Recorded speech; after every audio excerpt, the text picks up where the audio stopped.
On the second day after I presented as an Omega, the so-called Independence Day arrived. A day when every rule is temporarily suspended for alphas. They were allowed to freely hunt any unaccompanied Omega they set their eyes on. With nowhere to go and nowhere to hide, I ended up knocking on the door of the one person I least expected to seek help from, my supposed rival in love, for one simple reason. I believed he was a beta. It was just a little past midnight, and I was preparing to leave his doorstep, when I saw him quietly pick up a pair of rose-gold handcuffs. I froze and raised my voice in panic. Beta and Omega can't have a future. He slowly peeled off the suppression patch at the back of his neck. A wave of unmistakably high-level alpha pheromone filled the air. Who said I was a beta? His tone was calm. You're the one who came to me. One day earlier, I had been speeding on the highway. Good evening, dear listeners. You're tuned into the Independence Day countdown broadcast. The radio host announced cheerfully. Only 5 minutes left before the annual event begins. During Independence Day,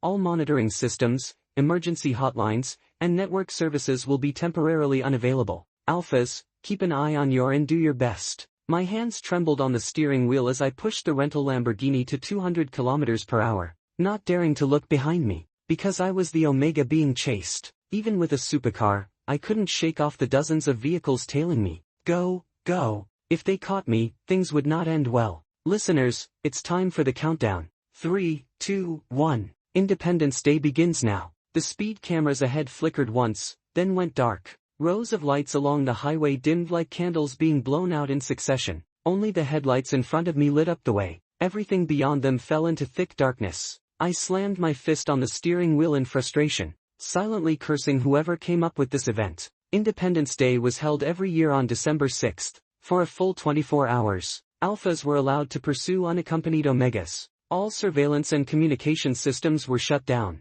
In other words, every law stepped aside for alphas during that time. Running on high speed had drained my fuel, and the gauge was already below half. My eyes were sore and dry. Where could I possibly go? Then I noticed an exit ramp up ahead. Clenching my teeth, I floored the accelerator, spun the wheel with one hand, and shifted gears with the other. The tires screeched as the car drifted perfectly across the lane. The alphas behind me didn't react in time and were forced to continue straight as I slipped down the exit. Relief washed over me, until I realized something. This road looked familiar. It led straight to Kairo's home, and I knew that because he was my rival, someone I had just confronted days earlier, warning him to stay away from the person I admired. Fuel running dangerously low, I gave myself a light slap. Would he even help me, after all the trouble I'd caused him recently? But Kairo had never retaliated. Not once. He was known as an exceptional beta. Tall, composed, only in his 20s yet already a regional director sent directly from headquarters. Rumor had it his family background was extraordinary. But still, would someone like him willingly help an Omega being chased? I parked at the gates of his villa, hesitating with my hand above the doorbell. Would he open the door for me? Behind me were the persistent alphas. Before me stood the only place that felt remotely safe. Just as I hesitated, the gate opened. Kairo stood across the courtyard, separated from me by an iron gate. In that instant, I broke down. Gripping the bars, I shouted toward him, "Help me!" He folded his hands behind his back and rotated his wrist casually. "You presented," he said softly. "I know." It was sudden. I presented 10 minutes before Independence Day. If I'd had even a little time to prepare, I would never have bothered you. Why not go to Tyron? Kairo lifted his gaze, studying me intently. Why not seek out your favorite alpha? My voice faltered. Truthfully, Tyron wasn't exactly my love. It was more admiration. Well, mostly admiration for his cooking. He cooked 3 meals a day plus afternoon tea, never repeating a dish for 6 months. Anyone would be moved by that, but Kairo was always around him, and that made me panic. The cold night wind stung my already dry eyes, making tears spill uncontrollably. Kairo looked away, his voice calm but gentle. "Are you sure you want to come in, even knowing the consequences?" Consequences? At that point, with danger behind me, I didn't care. Besides, only entering an alpha's home on Independence Day came with binding rules. Once an Omega stepped into an alpha's house, they had to obey any order until the day ended. But Kairo was a beta, or so I thought. Even if he asked me to give up pursuing Tyron, I could just agree verbally and deal with it later. I accept any consequence. "Let me in," I said urgently. I shook the metal gate hard. The alphas behind me had gotten out of their cars, watching closely. It felt like they were waiting for Kairo's response. If he refused me, I might be claimed right there at his doorstep. All right, he pressed a button. The gate began to open. The alphas behind me didn't move, oddly still, but I was too panicked to notice how strange that was. Even a beta's home shouldn't have been off limits if alphas wanted to force their way in during Independence Day. I had just stepped through the gate when someone behind me scoffed. Using a trick like that to lure an Omega inside, doesn't sit right, does it? A red-haired alpha stepped forward, speaking to Kairo, but I felt his gaze burning into the back of my neck. Kairo shrugged lightly. He came willingly. I jogged to stand beside him. I did come willingly, you bunch of clowns. To really drive the point home, I stood on tiptoe and pressed a quick, exaggerated peck to Kairo's cheek. The sound echoed, loud and embarrassing. I didn't dare look at his expression. Then I arched a brow and shot the alphas a smug grin from across the courtyard. In the rush of survival, I grew reckless. I even pushed back my hair and tapped the side of my neck. Go on then, try to catch me now. Ridiculous, in hindsight. The gate closed behind us. The sudden quiet left only my breath and Kairo's.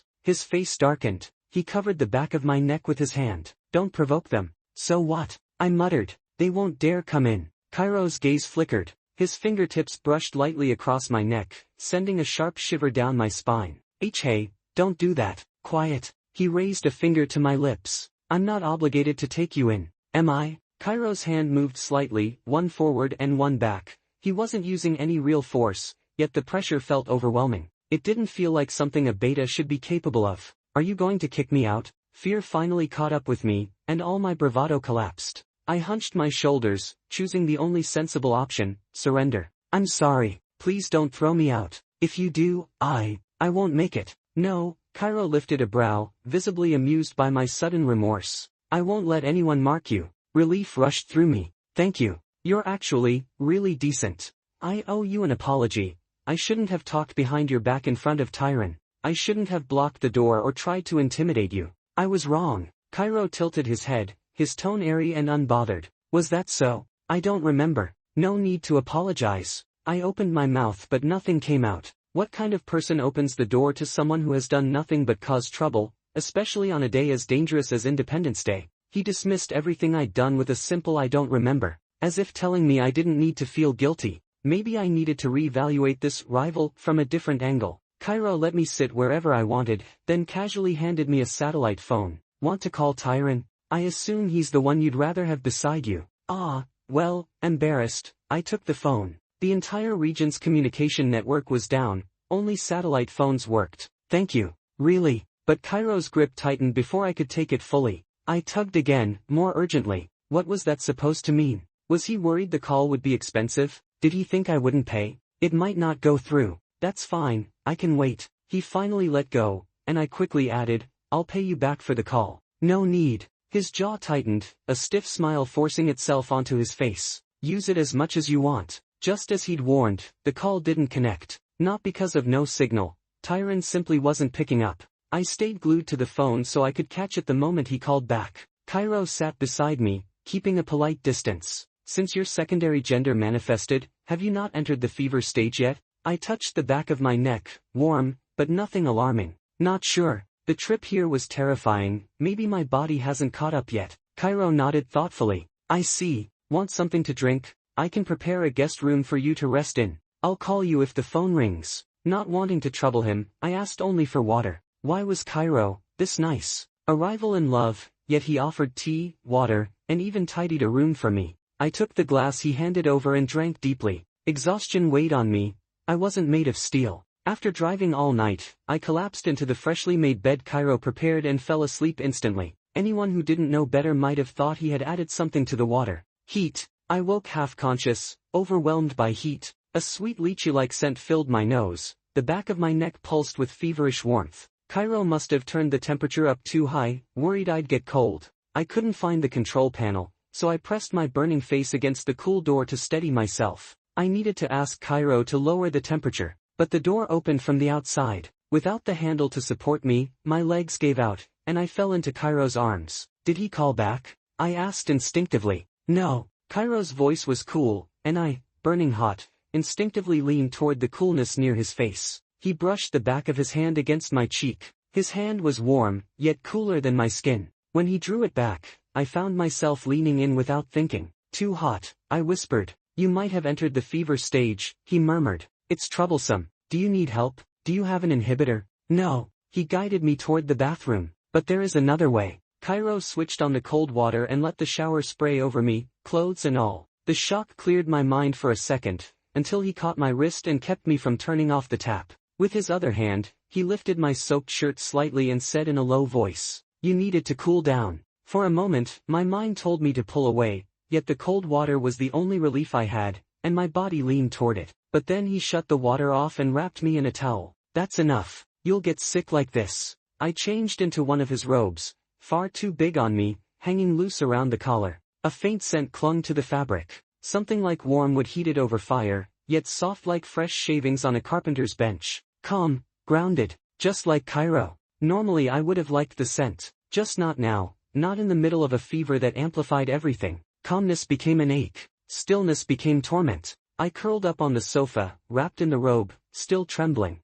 Kairo knelt on one knee beside the sofa, leaning closer with a glass of whiskey in hand. Cold, he must have thought I was shivering from the temperature, because he brought over a blanket. As he draped it across my shoulders, I felt his fingers trace down my spine. Was I imagining it? I moved to pull the blanket off, but Kairo gently, and unexpectedly, secured my hands to the armrest with his tie, keeping me from flailing. He lifted the glass toward my lips. "A little will help, otherwise you'll get sick." I turned my head away, disliking the smell of alcohol, but he steadied my chin and coaxed a sip between my lips. It spilled slightly down my jaw. I tried to free my hands, but he pressed them above my head to stop me from hurting myself. The blanket slipped, exposing part of my shoulder. Kairo's gaze deepened, but he simply lifted the robe and covered me properly. "Don't catch a chill." I reached up, intending to push him away, yet my fingers caught on the robe's belt instead. He tried to stand, but my knee brushed his side, unsteady and reactive. At some point, a biometric band buckled around my ankle.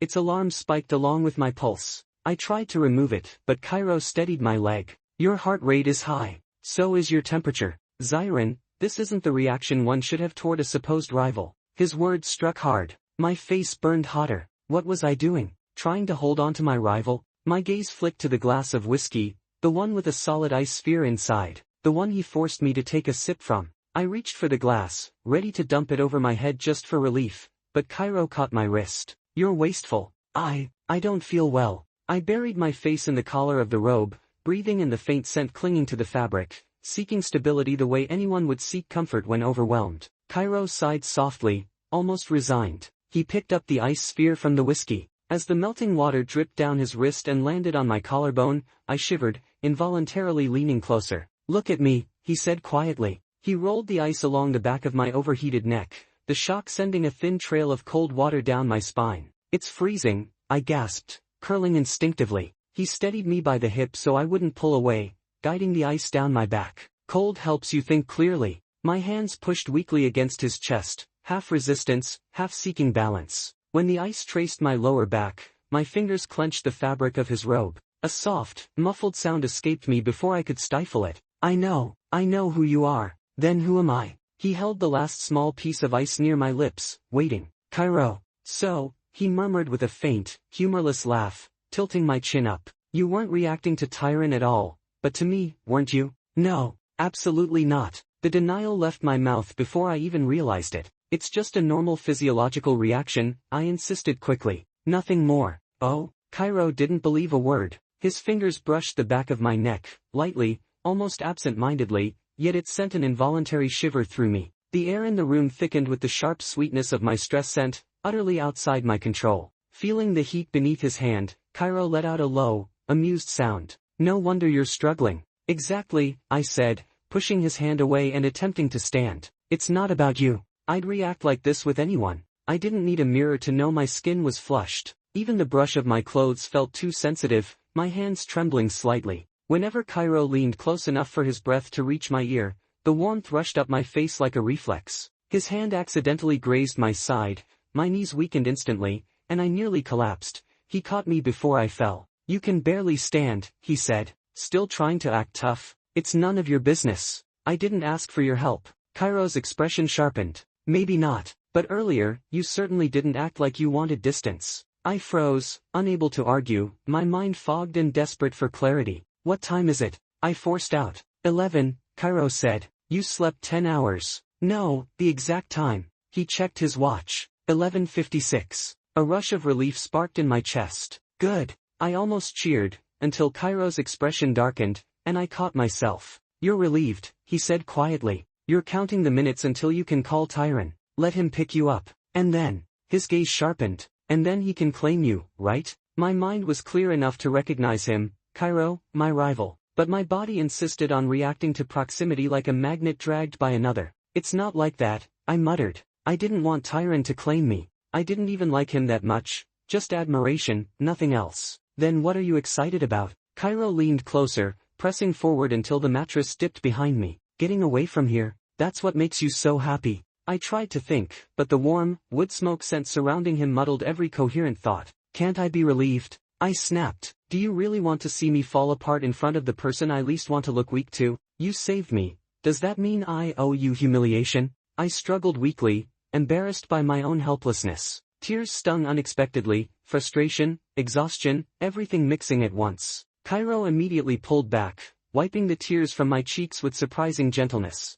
No one's humiliating you. You're allowed to be happy. I like seeing you happy. My brain short-circuited. What? What kind of rival says that? I grabbed his wrist and stared at his watch. 11:59, 49 seconds. 11 seconds left. I tried to get up, but Kairo's grip clamped around my wrist. Smart, he said, smiling sharply. So you do understand. The smile would have been handsome under any other circumstance. Right now, it chilled me. I'm not smart, really. Just 10 seconds left. Let me get ready downstairs, okay? Not even one extra second with me. His voice was gentle, but his eyes were cold. What do you want from me? My stomach dropped. I already told you, he said calmly. I won't let anyone else claim you. It took everything I had to wrest my wrist free. You're a beta. What are you even talking about? You're making promises you don't keep, Kairo said lightly. That upsets me. I counted down. 5, 4, 3, 2. The antique clock downstairs chimed.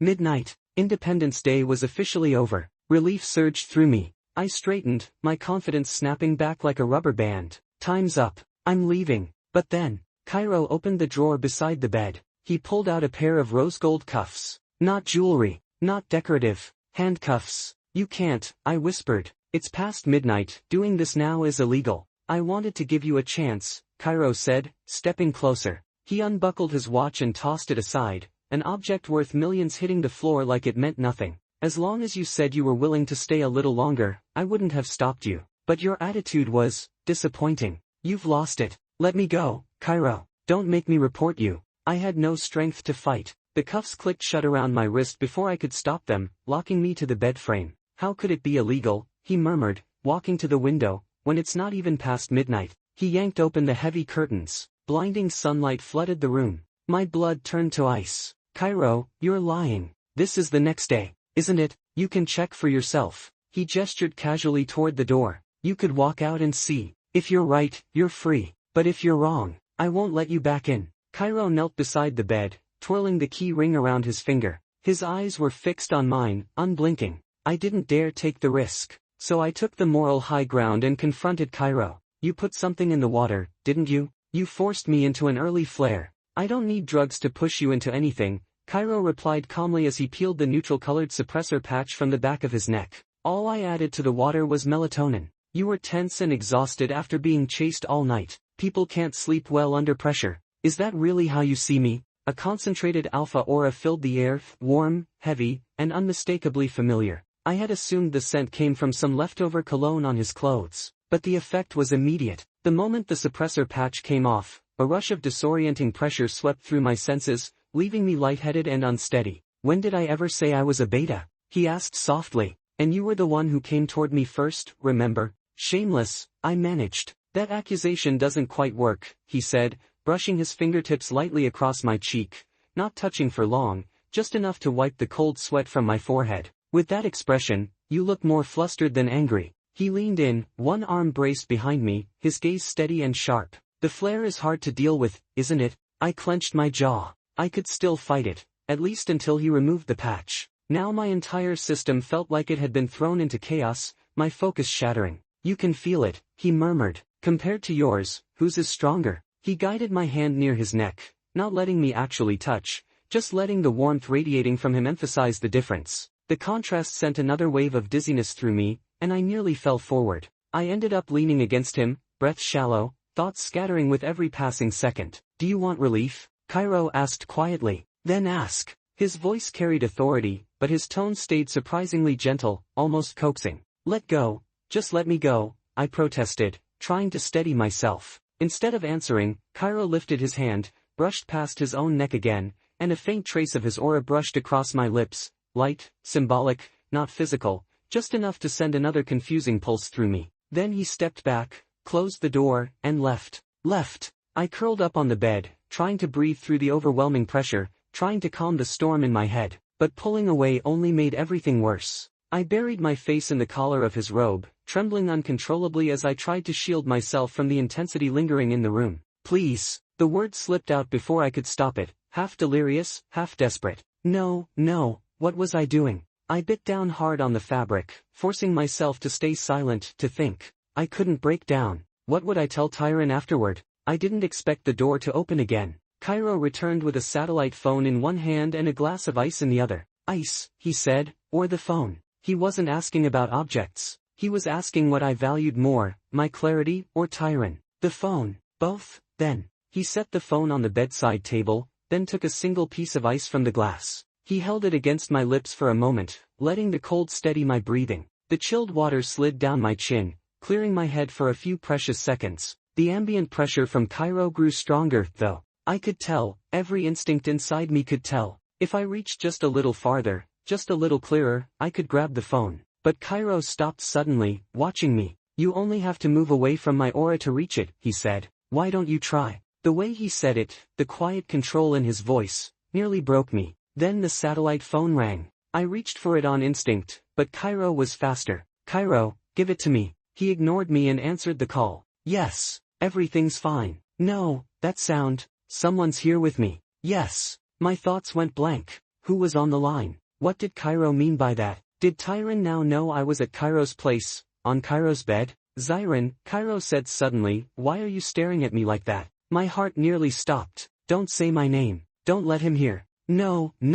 I shook my head rapidly, tears spilling despite me trying to blink them away. All right, see you tomorrow, Kairo continued calmly. Oh, if you get a chance, tell Tyron to return my call. Someone's looking for him. It wasn't Tyron. Kairo hung up and gently wiped the corner of my eye. Why cry again? Are you that afraid he'll find out? I know you won't believe me, he continued, but have you wondered why he isn't answering? He's out hunting. He's an alpha. When he calls back, I'll put him on speaker. No, Tyron wouldn't. And how are you any different? Kairo murmured. He hunts in the wild. You waited at the perfect spot, until I walked right into your path. That's not. I like that metaphor, he said lightly. It makes you sound proactive. There was no anger in his tone. If anything, he sounded entertained, still subtly tightening the aura in the room, testing my reactions. I let out a breath that came out shaky, embarrassingly so. That's what you call proactive? You must have never seen how hard I tried with Tyron. Kairo's expression sharpened immediately, dangerously.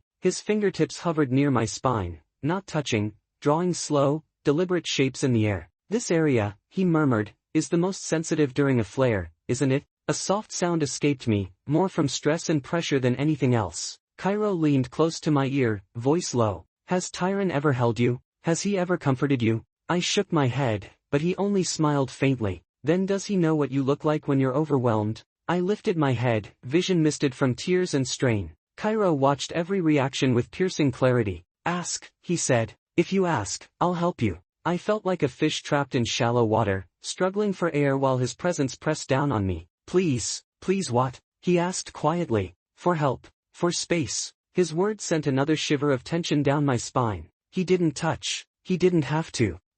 Please. My voice broke, barely coherent. Help me, just let me go. Kairo's gaze darkened, swirling like a vortex that threatened to pull me in. Zyron, you're already in this state. Kairo lowered his eyes for a moment. And you're still trying to stay calm. Tell me, what does Tyron have that I don't? I lifted my hand and bit down hard on the back of it. A thin line of blood spread between my teeth, the metallic taste sharp and cold. The pain gave me a few seconds of clarity. It has nothing to do with Tyron, I said, forcing the words out. And nothing to do with you. It's because I don't want. My voice cracked, but I pushed through. Independence Day. Independent for who? Why should an Omega be chosen by an Alpha? I want to choose for myself. I want to make decisions I won't regret, while fully conscious. I admit it. I like your scent. There were moments I almost let my guard down, moments I felt pulled toward you. But that was just the hormonal chaos of a flare. Even if Tyron were the one here today, I'd still keep my head clear. The sentence was too long. Ended up panting, tears blurring my vision as I tried to see how Kairo reacted. He said nothing. His dark eyes locked onto me, so quietly intense it looked like he might cry. My chest tightened with a sudden ache. Zyron, he said softly, as you wish. He took out a suppressor injector and pressed it against my arm. You won't forgive me, will you? Everything I do seems to be wrong. I disguised myself as a beta, but you were drawn to alphas. I tried everything I could, but you fell for Tyron and treated me like a rival. That day you came to confront me. No matter how I tried, nothing I said mattered. Kairo shook his head, almost defeated. I really was glad you came today. I'm a businessman, and I was raised to seize opportunities. So yes, I wanted to draw you in. I wanted to hear you say the words yourself. Then everything would fall into place, and I could mark you, keep you forever. But, forget it. His words left me completely lost. Disguised as a beta, wasn't that just a personal preference? What did he mean by, I did so much? And what did he mean by, but you fell for Tyron? And what was it he didn't finish saying? I should take you home. It's too dangerous outside. You're really letting me go. I've already tried everything I could to win you over. What else can I do? Force you? I can tell you really dislike me. But, can I ask why? Kairo looked utterly dejected, like he was the one handcuffed. Why do you dislike me? Was it my cooking? What cooking? The suppressor was taking effect fast. I took his keys and unlocked the cuffs. The meals I asked Tyron to bring you. You said you were bored of the local takeout and you always finished the food, so I thought you liked it. So that faint wooden scent on the lunch boxes wasn't Tyron's. So for the past 6 months, 3 meals a day, plus the little snacks, I had been eating food made by my supposed rival. And Tyron said he cooked it himself. I even overlooked him flirting with other Omegas because, well, his cooking was the only thing I liked about him. Except now Kairo was saying, that wasn't his, so the only thing I liked about Tyron was actually Kairo. Then, did I even like Tyron, or did I like Kairo? But, when I was at my lowest, it was Tyron who comforted me. He told me I was precious to him. He always gave me the right choices when I felt lost. Kairo reached out, almost touching me, then pulled his hand back. His voice was exhausted. Zyron, Tyron didn't tell you that those words came from me. The food too, made by me. Since he was your senior, I asked him to bring it for you. I was afraid you'd think I was too forward, so I kept my distance. Then what about you accusing me of going back on my word? Because I remember clearly, you said you hated arrogant alphas, so I pretended to be a beta to get close to you. But, somehow you ended up liking Tyron, who's also an alpha. I didn't know what to say, or what I even could say. If everything Kairo said was true, then what have I been doing all this time? I even gave him a hard time. I threatened him, told him if I saw him next to my idol again, I'd make him disappear within 3 days. But it's fine, Kairo said with a small smile. Ever since you saw me as a rival, you started talking to me more. I could openly look at you. I was, actually very happy. My mind shut down completely. So those smug looks he gave me, were actually him staring at me fondly. I didn't know how to face him anymore. I just wanted to run. In this moment, I couldn't even tell who I liked. Kairo, I'm sorry. He didn't seem frightening now. If anything, he looked like a palace concubine on the verge of breaking down. Please give me time. I need to think clearly. I honestly can't tell anymore. You saved me today. Let's call it even. I don't blame you. Kairo drove my rented Lamborghini to take me home. My stomach dropped the moment I got out. Several long scratches streaked across the side of the car, probably from earlier when those alphas chased me. No cameras today. No insurance claim. And the car was rented. Repairs would cost at least several $100,000. A nightmare. Kairo walked up beside me. Sorry. I might have grazed something while driving. Go inside. I'll talk to the rental company about the compensation. It was me. I scratched it. It's not your fault. Well, then we'll discuss it tomorrow. Tonight, just go inside. You still carry traces of my scent. No one will bother you. I stopped him. I really did scratch it. Please don't take responsibility. I can't pay it back. Alright, he smiled softly. Don't worry, go rest. And whether you believe it or not, there really was only melatonin in the water. I believed him. The moment he gave me the suppressor injection, I had no reason left to doubt him. On Independence Day, Kairo could have done anything, especially with that rule. If an Omega steps into an Alpha's home seeking protection, they owe unconditional obedience. But even with every right granted to him today, even though he tempted me again and again, he never once used his authority to force a bond before I gave a clear answer. Independence Day had passed. Work resumed as usual the next morning. The adhesive patch at the back of Kairo's neck was gone, and the faint sandalwood-like scent he naturally carried drifted in and out of my awareness more freely than before. The rental company messaged me saying the compensation payment had already arrived. I immediately went to find Kairo, but standing outside his office door, catching even a trace of his scent still made my legs weaken in reflex. "I told you I'd handle the compensation," I said. His arm was wrapped in bandages, and a deep cut across his brow had scabbed over. I stepped closer in worry. "What happened to you?" "It's nothing," he replied. On my way to the rental agency, I was too exhausted and drifted into the landscaping. The airbag went off. The car is basically totaled at this point. Compared to that, the scratches on your rental weren't even worth mentioning. I wished I were foolish enough to pretend I hadn't understood, just to say something like, "You really should be more careful driving." A sharp ache tightened in my chest. "Are you badly hurt?" "Just scrapes." "Oh, Tyron is coming later. If you want, you can hear his schedule from yesterday directly. I think you deserve to know." I waved my hand.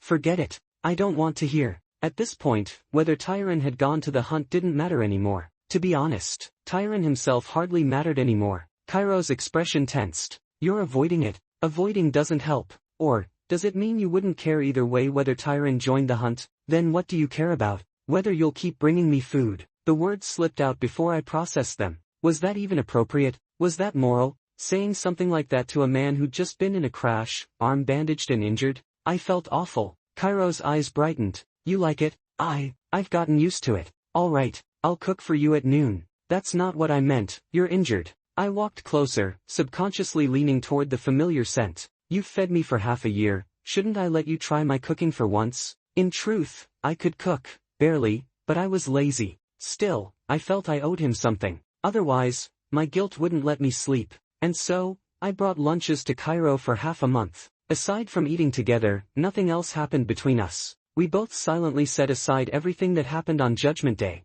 Yet within those 2 weeks, something inside me became unmistakably clear. Setting aside the cooking, which Tyron never possessed in the first place, everything about him now grated on me. But the more time I spent with Kairo, the more I craved his company. The truth became painfully obvious. I had been attracted to the parts of Tyron that resembled Kairo. So when the real Kairo finally stood in front of me, fully himself, how could I not fall? But Kairo never brought up feelings again. Did he still like me, even after I cost him more than 7 million? I wanted to test it. I'd always been bold in pursuit anyway. So I slipped into the restroom and injected a dose designed to artificially trigger a flare. As the last drop entered my veins, the air shattered with a sharp, sweet scent. I loosened 2 buttons at my collar and knocked on the door of Kairo's private rest area during lunch break. He didn't even need me to knock. He must have sensed me from across the floor. Kairo pulled me inside and locked the door. My tension finally eased, only for him to immediately start rummaging through cabinets looking for a suppressant. My relief evaporated.